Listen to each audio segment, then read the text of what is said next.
warahmatullahi wabarakatuh. Perkenalkan, nama saya Alia Hairunisa dengan NIM 230510172 dari kelas 4C. Pada kesempatan kali ini, saya akan memaparkan hasil yang telah saya analisis dari kasus dalam presentasi sebelum dengan judul Perlindungan Hukum Terhadap Pemegang Hak Perlindungan Varietas Tanaman Jagung Manis Talenta. Video ini disusun sebagai bagian dari tugas mata kuliah yang dibimbing oleh Profesor Dr. Yulia SHMH. Semoga paparan yang saya sampaikan dapat memberikan gambaran yang jelas mengenai kasus pelanggaran hak atas varietas tanaman, serta aspek hukum yang berdasarkan Undang-Undang Nomor 29 Tahun 2000 tentang varietas tanaman. Baiklah, langsung saja. Kasus ini muncul karena ada pihak-pihak yang menggandakan dan menjual benih jagung manis Talenta tanpa izin dari pemilik hak resminya, yaitu PT Agri Makmur Pertiwi. Padahal, perusahaan ini punya hak eksklusif atas varietas Talenta yang artinya cuma mereka atau pihak-pihak yang mereka izinkan yang boleh memperbanyak dan memperjualbelikan benihnya. Benih jagung Talenta sendiri bukan benih sembarangan, butuh waktu lama, biaya besar, dan usaha yang serius. Tujuannya jelas, biar bisa menghasilkan tanaman jagung dengan panen tinggi, tahan lama, dan rasa lebih enak. Karena itu, hasil pemuliaan dianggap sebagai kekayaan intelektual dan dilindungi undang-undang. Masalahnya, masih ada aja pihak yang sengaja memperbanyak dan jual benih itu tanpa izin, bahkan dijual di pasar bebas dengan harga yang lebih murah dari harga resmi.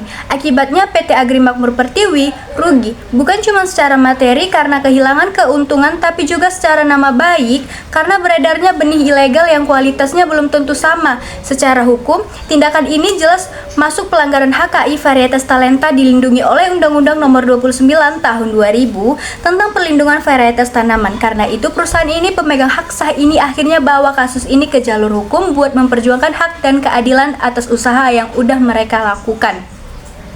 Nah, untuk memahami bentuk-bentuk pelanggaran dalam kasus ini, ada beberapa contoh yang bisa kita lihat. Yang pertama, memperbanyak benih tanpa izin. Tindakan memperbanyak benih jagung manis Talenta tanpa izin dari pemilik resminya, yaitu PT Agri Makmur, artinya ada pihak yang memproduksi ulang benih tersebut secara diam-diam tanpa persetujuan. Ini termasuk pelanggaran karena hanya pemegang hak yang boleh melakukan itu. Selain merugikan secara ekonomi, hal ini juga bisa menghambat upaya perundangan varietas unggul di Indonesia.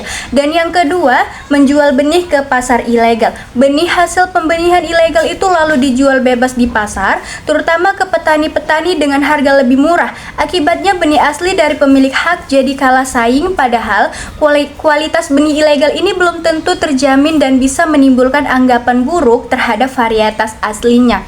Nah, dan yang ketiga, pelanggaran untuk tujuan komersial. Pelanggaran ini bukan hanya untuk kebutuhan pribadi, tetapi dilakukan secara besar-besaran demi keuntungan.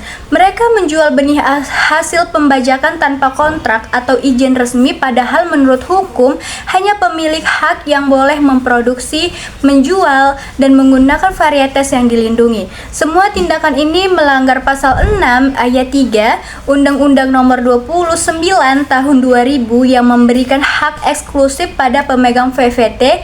Jadi, tanpa izin, semua kegiatan tersebut dianggap melanggar hukum.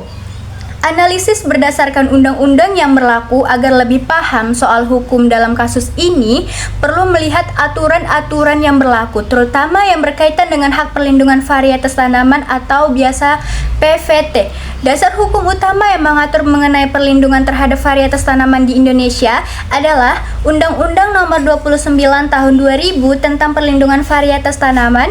Dalam undang-undang ini ada beberapa pasal penting. Yang pertama, ada pasal 1 angka 2 menyebutkan bahwa hak PVT adalah hak khusus yang diberikan oleh negara kepada pemulia tanaman atau pemegang hak untuk menggunakan sendiri varietas tanaman yang dimaksud atau memberikan izin kepada pihak lain untuk menggunakannya. Nah, yang kedua, pasal 1 ayat 1 mengatur bahwa pemegang hak PVT yang memiliki hak eksklusif untuk memproduksi, memperbanyak, menggunakan, menjual, dan mengedarkan benih-benih dari varietas yang dilindungi.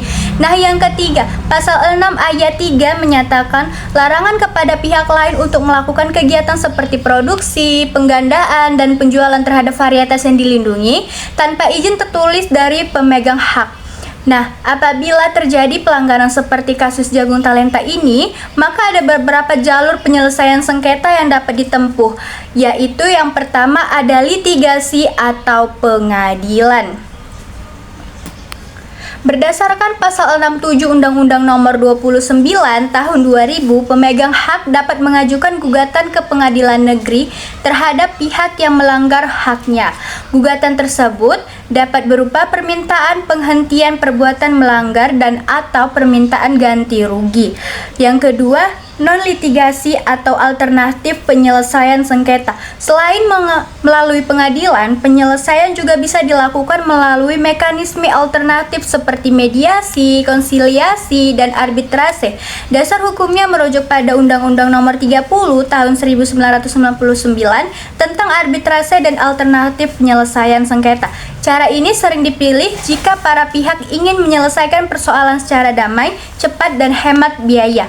Nah, jadi kesimpulan dari analisis yang saya ambil ini, saya dapat bahwasanya kasus pelanggaran terhadap benih jagung manis varietas Talenta mencerminkan kurangnya pemahaman dan kepatuhan terhadap hukum hak kekayaan intelektual di Indonesia, khususnya dalam bidang pertanian. PT Agri Makmur Pertiwi sebagai pemegang hak PVT telah dirugikan secara nyata oleh praktik penggandaan dan perdagangan benih tanpa izin.